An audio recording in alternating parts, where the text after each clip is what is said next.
آپ کے خیال میں وہ فیصلہ کن موڈ کب آنے والا ہے؟ کیونکہ ابھی جتنے کالمسٹ ہیں ان کے آپ آرٹیکلس پڑھیں تو وہ ایک انڈیکیشن کر رہے ہیں کہ پریشر ان پنجاب میں دباؤ ہے، وزیر اعلیٰ کی تبدیلی کا، وفاق کے اندر دباؤ آئے گا یہ ستمبر اکتوبر کے مہینوں میں. آپ کے خیال میں وہ پریشر ٹائم کب جی آنے یہ والا ہے؟ دیکھیں، یہی دو پریشر پوائنٹس ہیں. ایک پنجاب ہے، میں سڑکوں کی بات نہیں کر رہا، میں عدم اعتماد کی بات نہیں کر رہا جس سے سیاسی تبدیلی آ سکتی ہے. ایک پنجاب ہے جہاں حکومت بڑی آسانی سے اکثریت کھو سکتی ہے.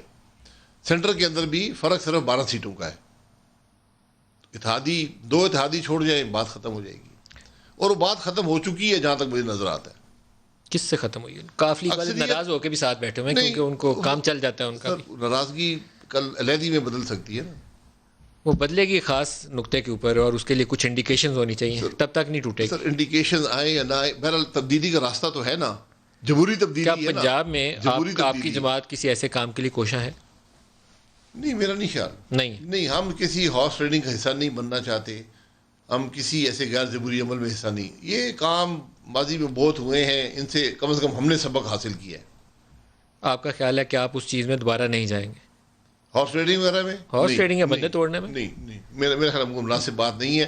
اگر ہم نے کرنے ہوتے تو ہماری سب سے بڑی جب جماعت ہماری تھی 2018 کے الیکشنز میں پنجاب میں سب سے زیادہ سیٹیں ہمارے پاس تھیں.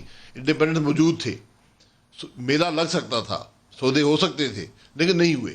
2013 میں آپ پورا ان کا گروپ بٹھا کے بیٹھے رہے تھے. فارورڈ بلاک جو آپ نے بنایا ہوا تھا مانیکا صاحب والا، وہ ساتھ بٹھا کے آپ جی نے وہ حکومت کی. ٹھیک ہے، وہ آئے، آپ نے ریسنٹ اپنی پاس میں اس مرضی کی سے آئے، مثال وہ قائم کی. شامل ہوئے. اس وقت وسیع تر قومی مفاد میں ٹھیک تھا کہ ہمارے پنجاب پاس کو نہیں. اکثریت موجود تھی. 50 بندوں کے ساتھ ہی اکثریت تھی نا. 48 ان کے کاف والوں کے بندے تھے وہ ساتھ بیٹھے ہوئے. وہ دیکھیں، وہ لوگ آئے اپنی مرضی سے آئے. سر ان کا اپنی مرضی فیصلہ سے ہی تھا. آئیں گے نا، آپ ہمیں تھوڑا کہیں گے کہ ہم نے یہ سودا جی کیا. تو ہم نے سودا ان سے پوچھ لیا کہ سودا ہوا، کہ ان سے وعدہ ہوا. وزارتوں اور یہ جو ڈیولپمنٹ فنڈز کے نام کے اوپر آپ بندے توڑتے ہیں، اس کے بغیر بندہ نہیں نہیں ٹوٹتا. بتاتے ہیں. یہ سب کو پتہ ہے. ابھی بھی پنجاب حکومت بنانے کے لیے شہباز شریف صاحب نے کوشش کر لی تھی. ان کو آج تھی کہ شاید انہیں سپورٹ ملے گی. وہ سگنل کا انتظار کرتے رہے، اخیر میں بندے آگے پیچھے ہو گئے. سگنل کا انتظار نہیں کرنا چاہیے. ہر آدمی کو خود ہی کوشش کرنا چاہیے یا چھوڑ دینا چاہیے. سگنل کے انتظار میں زیادہ نہ بیٹھیں. یہ میں آپ کا شارٹ ریکارڈ کر کے تو آج بھیجنا ہے انہیں شہباز صاحب کو کیا کہ سگنل کا انتظار نہیں کرنا چاہیے، نہیں، خود میرا کوشش نہیں خیال کرنی کو چاہیے. سگنل کا انتظار تھا. یہ ایک فیصلہ تھا کہ ہم ہارس ٹریڈنگ میں نہیں پڑیں گے، اور وہ بات ختم ہو گئی. جہاں تک یہ ڈیولپمنٹ فنڈ کی بات ہوتی ہے نا، کر لی تھی، میں ایک کامیاب نہیں ہوئی. کوشش کی تھی آپ کی. میرا نہیں خیال. میرا خیال ہے سر وزارتوں اور کیش کے اوپر کیونکہ بات میں ہوئی بھی تھی کھل 2-4 انڈیپینڈنٹس کو جانتا تھا، تو کوئی ایسی کوشش نہیں ہوئی. تو یہ جو ڈیولپمنٹ فنڈ کی بات میں وضاحت کر دوں، ڈیولپمنٹ فنڈ کیش میں نہیں دیے جاتے کسی کو بھی. کسی سیاستدان کو کیش نہیں ملتا. آپ اسکیمیں دے دیتے ہیں، وہ اسکیمیں امپلیمنٹ ہو جاتی ہیں، حکومت ہی امپلیمنٹ کرتی ہے. یہ ایک تاثر ہے کہ شاید یہ 50 کروڑ یا 20 کروڑ جو بھی رقم ہو، یہ ان کی جیبوں میں ڈال دی جاتی ہے. ابھی پنجاب میں ایک ڈیولپمنٹ یہ ہوئی کہ آپ کی جماعت کے کچھ 6 اراکین نے جا کے عثمان بزدار صاحب سے ملاقات کی، اور میرے خیال میں بوقت ضرورت اگر کاف والے ان سے خفا ہو کے آگے پیچھے ہونے کی کوشش کریں گے تو وہ آپ کی جماعت سے اتنے ہی بندے توڑ کے اپنی تعداد پوری کر لیں گے. بڑا بنا بنایا ایک ویل اسٹیبلشڈ پنجاب کا جو فارمولا ہے. پنجاب کی سیاست ایسی چلتی صدا سے، ابھی بھی تیار ہے. ٹوٹنے والے جو ادھر سے ٹوٹتا ہے وہ واپس بھی ٹوٹ سکتا ہے.